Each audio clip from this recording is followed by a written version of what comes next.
So this is the straight leg band side step. So I have a band on my ankles. I'm gonna relax my knees. I'm not gonna bend them, and they're not locked out. They're roughly straight but relaxed. From there, before I start this, I wanna get what's called leg or femur external rotation. So the whole leg, from the foot to the knee to the hip, gets stability in a position of relative external rotation. So before I start just kind of stepping to the side here, what I want to try to do is get my femur, my upper leg bone, rotated slightly out. There's a couple ways you can do that. One is by imagining the inner seam of kind of pants or shorts that you're wearing. We want to rotate that kind of outwards. So if I was trying to get this rotated to the front, I'm never going to do that, but that's the thought.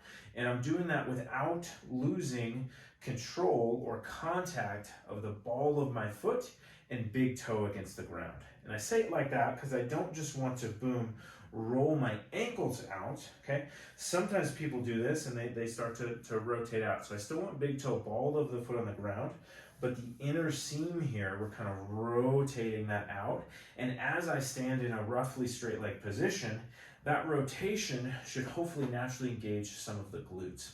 One other cue, if you're not feeling that with kind of rotating the inner seam, is imagine you're standing on two paper plates and you want to rotate your toes outwards, but you're doing that without moving. So you're kind of doing that against the resistance of the floor.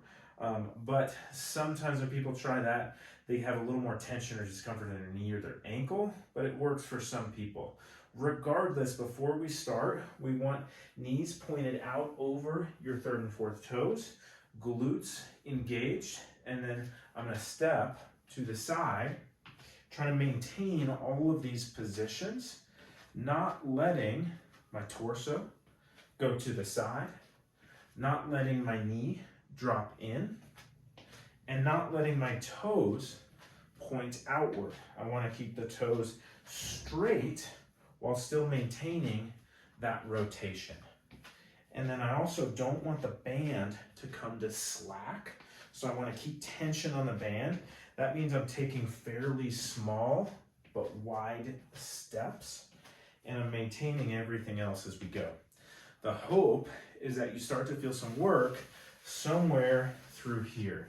It doesn't have to be pinpointed one spot because there's a number of muscles working, but as I fatigue, really feeling some work through the hip muscles, the glutes, kind of maybe down the sides of the legs, and really fighting to keep everything nice and straight and square. I'm not tipping or dropping or kicking anything to the side, not rotating the feet out. So that's the straight leg band side step. If that causes any pain or discomfort, or you need to make it easier, we can bring the band up to the knees. That's just going to be a little less force. Otherwise, the exercise is exactly the same.